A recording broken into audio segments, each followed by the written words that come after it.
कहानियों से ज्ञान भी मिल जाता है और हम बोर भी नहीं होते। जिस तरह मैं गौतम बुद्ध की कहानियां सुनाकर आप सबको मोटिवेट करता हूं, उसी तरह आपका सिर्फ सब्सक्राइब करना मुझे मोटिवेट करता है। तो इस चैनल को अभी सब्सक्राइब जरूर कर लें। तो चलिए कहानी शुरू करते हैं। बुद्ध का संग सभी के लिए खुला रहता था। सब उनके शिष्य बनना चाहते थे। कुछ लोगों को तो बुद्ध सीधे अपने संग में शामिल कर लेते थे, तो कुछ को कहते थे कि तुम एक दिन शमशान में जाकर रहो। इसी प्रकार एक आदमी बुद्ध के पास आया और कहा कि मुझे आपका शिष्य बनना है। बुद्ध ने उस आदमी को कहा कि तुम्हें मेरा शिष्य बनने के लिए एक पूरा दिन शमशान में बिताना होगा और तुम वहां जो कुछ भी सीखोगे मुझे आकर बताओगे। उसके बाद ही तुम संग में शामिल हो पाओगे। वो आदमी ये सुनकर घबरा गया। उसने बुद्ध से कहा कि दिन में तो ठीक है, लेकिन रात में शमशान में रहना बहुत खतरनाक है। बुद्ध ने कहा, कैसा खतरा? आदमी ने कहा, अरे वहां तो भूत प्रेत भी होंगे, वो मुझे पकड़ लेंगे तो? बुद्ध ने कहा, क्या तुमने भूत प्रेत देखे हैं? आदमी ने कहा, नहीं, पर मैंने सुना है और कुछ लोगों को देखा है जिसमें भूत आ जाते हैं, वो अजीब अजीब हरकतें करने लगते हैं। इस पर बुद्ध ने कहा, तो तुम्हारे पास ये सुनहरा अवसर है ये जानने का कि भूत प्रेत होते हैं या नहीं होते हैं। तुम वहां सिर्फ एक रात गुजारो और फिर विश्लेषण करके बताना कि भूत प्रेत होते हैं या नहीं होते। अगर तुम्हें वो मिल गए तो तुम उनका विश्लेषण करना कि वो कैसे होते हैं, और अगर नहीं मिले तो तुम ये भी जान जाओगे कि वो नहीं होते हैं। तुम घबराना मत, वहां जो भी घटना होगी तुम आकर अगले दिन मुझे बताना। आदमी ने कहा, ठीक है बुद्ध, अगर आप कहते हैं तो मैं एक पूरा दिन और रात शमशान में गुजार लूंगा। बुद्ध ने कहा, तो फिर ठीक है, अभी तुम आश्रम में आराम करो और कल सुबह ही शमशान के लिए निकल जाना। बुद्ध ने अपने 4 शिष्यों को कहा कि ये आदमी कल शमशान जाएगा, तुम उसके पीछे जाना और उस पर नजर रखना, उसका ध्यान रखना, पर याद रहे उसे ये बात पता ना चलने पाए कि तुम उसका पीछा कर रहे हो। अगले दिन वो आदमी बुद्ध के पास गया और बोला, जैसा आपने कहा था मैं शमशान के लिए निकल रहा हूँ। बुद्ध ने उस आदमी से कहा, ठीक है, अब तुम जा सकते हो। वो आदमी शमशान के लिए निकल गया। अगले दिन वो आदमी बुद्ध के पास आया। बुद्ध उसे देखकर मुस्कुराए और बोले, तुमने एक पूरा दिन वहां पर गुजारा, तुमने क्या देखा और क्या सीखा? आदमी ने कहा, मैं वहां सुबह सुबह गया था। कुछ देर बाद मैंने देखा कि कुछ लोग एक अर्थी लेकर आ रहे हैं। कुछ लोग सामान्य थे तो कुछ लोग बेहद खुश थे। उस बुजुर्ग के बेटे ने अपने पिता की चिता को उसके बाद अग्नि दी।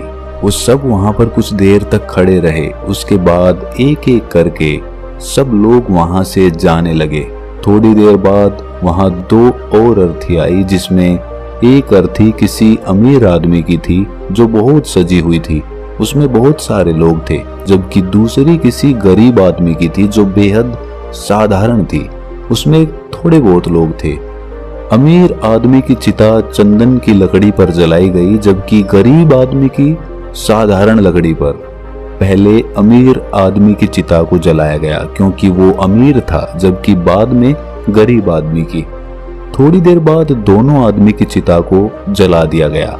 उसके बाद सब लोग वहां से चले गए, लेकिन मैं वहीं पर खड़ा उसे देखता रहा। बुद्ध ने कहा, तुमने उनकी चिता को देखकर क्या समझा? आदमी ने कहा, बुद्ध, दोनों की चिता एक समान थी। दोनों का शरीर उस चिता में जल भी एक समान रहा था। उसके बाद दोनों उसमें जल गए। अंतिम में जो बचा ये भी एक जैसा ही था, उसमें कुछ भी अलग नहीं था। हे बुद्ध, उसके बाद वहां एक स्त्री की अर्थी आई। उस स्त्री का पति बेहद दुखी था और वहां आए सभी लोग भी काफी दुखी थे। उस सभी उसके पति को सांत्वना दे रहे थे। उसमें मैंने देखा कि बहुत लोग काफी ज्ञानी थे, वो ज्ञान की बातें कर रहे थे। वो सब महाज्ञानी कह रहे थे कि यहाँ तो एक न एक दिन सबको ही आना है। जीवन हमें ज्ञानता और परोपकार से जीना चाहिए। किसी को कभी भी कष्ट नहीं देना चाहिए। धन के पीछे हमेशा भागकर कुछ नहीं होता है। अंतिम में हम सबको एक दिन शमशान में ही जाना होता है। उसके बाद वहां कोई नहीं आया और मैं पूरी रात वहीं पर रहा और अगली सुबह आपके पास आ गया। बुद्ध ने कहा, क्या तुम्हें वहां कोई भूत प्रेत दिखा? आदमी ने कहा, नहीं, मुझे वहां कोई भूत प्रेत नहीं दिखा। पूरी रात मैं अपने आप से डरता रहा, पत्तों से डरता रहा, जानवरों की आवाजों से डरता रहा, लेकिन पूरी रात में मुझे कोई भी भूत प्रेत नजर नहीं आया। ये सुनकर बुद्ध ने उस आदमी से कहा, ठीक है, अब तुम जाओ और आश्रम में जाकर आराम करो। कल फिर एक दिन और रात के लिए तुम्हें शमशान में जाना होगा। वो आदमी ये सुनकर बोला कि आप कैसी बातें कर रहे हैं? आपके कहने पर आज मैं पूरा दिन वहां रुका। वो समय मैंने कैसे काटा है मैं ही जानता हूँ। अब मैं दोबारा वहां नहीं जाऊंगा। बुद्ध ने कहा, जो खास चीजें तुम्हें वहां जाकर मिलती वो तुम्हें अभी तक नहीं मिली है। तुम एक दिन और वहां गुजारो, तुम्हें वो अवश्य मिल जाएगी। ये सुनकर आदमी कहता है, ठीक है, मैं आपके कहने से एक बार और चला जाता हूँ। ये कहकर वो आदमी आश्रम में जाकर आराम करने लगा। अगले दिन वो आदमी फिर बुद्ध का आशीर्वाद लेकर वहां से शमशान के लिए चला गया। एक पूरा दिन बिताकर वो अगले दिन फिर बुद्ध के पास आया। बुद्ध ने पूछा, तो तुम्हें वो चीज मिली? आदमी ने कहा, हाँ, मुझे वो मिली। बुद्ध ने पूछा, तो बताओ तुम्हें वहां क्या मिला? आदमी ने कहा, मैंने देखा कि कुछ लोग शाम को मुझे अर्थी पर लेकर आ रहे हैं। मेरे पीछे कुछ 15-20 लोग चल रहे हैं और मुझे 4 कंधों पर उठा रखा है। मेरे पिता आगे आगे चल रहे हैं। कुछ लोग मेरे ऊपर फूल फेंक रहे हैं और मेरे कुछ रिश्तेदार मेरे पीछे चल रहे हैं। वो लोग बेहद दुखी थे। मेरे पिता और भाई भी बहुत दुखी हैं। कुछ लोग उनमें से दुखी होने का नाटक कर रहे हैं तो कुछ लोग मेरे पिता को सांत्वना दे रहे हैं। वहीं दूर खड़ा मेरा भाई बेहद दुखी है।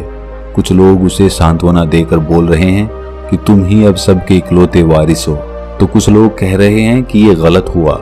वो लड़का तो अभी जवान था, अभी तो उसने कुछ देखा भी नहीं था और उसके साथ ऐसी घटना हो गई।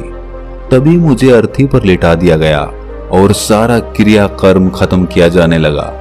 मैं ये सब अर्थी पर लेटे देख रहा था। मैंने उस अर्थी से उठना चाहा लेकिन मैं उठ नहीं सका।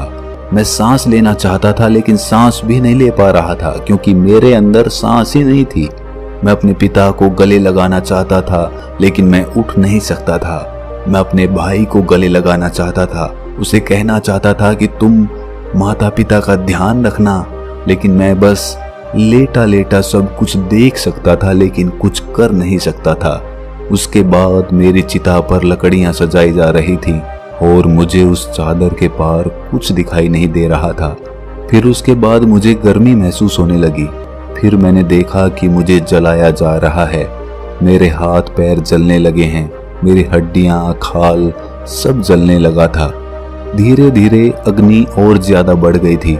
मैं वहां से उठना चाहता था, मेरा दम घुट रहा था, मैं सांस लेना चाहता था लेकिन मैं ऐसा कुछ नहीं कर पा रहा था। मैं उस अग्नि में पूरी तरह खो गया। मैं पूरी रात खुद को ऐसे ही जलता हुआ देखता रहा। मैंने देखा कि अंतिम रूप में मेरे पास केवल राख ही बची हुई थी। उस पूरी रात ना तो मैं डरा ना ही मुझे डर का एहसास हुआ। पता नहीं मैं पूरी रात कहाँ खोया हुआ था। और सुबह होते ही मैं आपके पास आ गया बुद्ध। बुद्ध मुस्कुराए और बोले कि अब तुम संघ में शामिल हो सकते हो। और वास्तव में ध्यान और ज्ञान होने के लिए ध्यान का बीज अंदर होना जरूरी है। वो बीज तुम्हें वहां कल रात मिला जब तुमने जाना कि वहां सब कुछ नश्वर है। इस दुनिया में सभी आदमी शमशान में जाने के बाद ये तो देख लेते हैं कि सभी को वहां जाना है, लेकिन जैसे ही वहां से बाहर निकलते हैं वो सब कुछ भूल जाते हैं और फिर अपनी जिंदगी वैसे ही जीने लगते हैं, वैसे ही कर्म करने लगते हैं, वैसे ही अधर्म करते हैं, वैसे ही लालच करते हैं और वैसे ही क्रूरता दिखाने लगते हैं। और जैसे ही शमशान में जाते हैं सब धार्मिक हो जाते हैं। पहली बार जब तुम शमशान में गए तो तुम भी उन्हीं ज्ञानी आदमियों की तरह थे जैसे कि वहां सभी महाज्ञानी आदमी आते हैं। और जैसे ही तुम दोबारा वहां गए और आज वापस आए तो तुम्हारे अंदर भी ज्ञान का बीज उत्पन्न हो गया था। हम तब तक जीवन को नहीं समझ सकते जब तक हम मृत्यु को नहीं जानते। जो आदमी बीमार है वो स्वास्थ्य के महत्व को समझ सकता है। जो ध्यान का बीज तुमने कल रात पाया, अब उसे तुम्हें लक्ष्य बनाना है और ऐसा विशाल लक्ष्य तुम्हारे अंदर उत्पन्न होगा जो सभी को ध्यान की छांव से परिपूर्ण कर देगा। तो दोस्तों, अगर ये कहानी आपको ज्ञानवर्धक लगी तो इसे अपने दोस्तों, मित्रों और रिश्तेदारों के साथ साझा जरूर करें और हमारे चैनल को सब्सक्राइब करना ना भूलें। तो मिलते हैं अगली किसी कहानी में, तब तक के लिए अपना ख्याल रखें।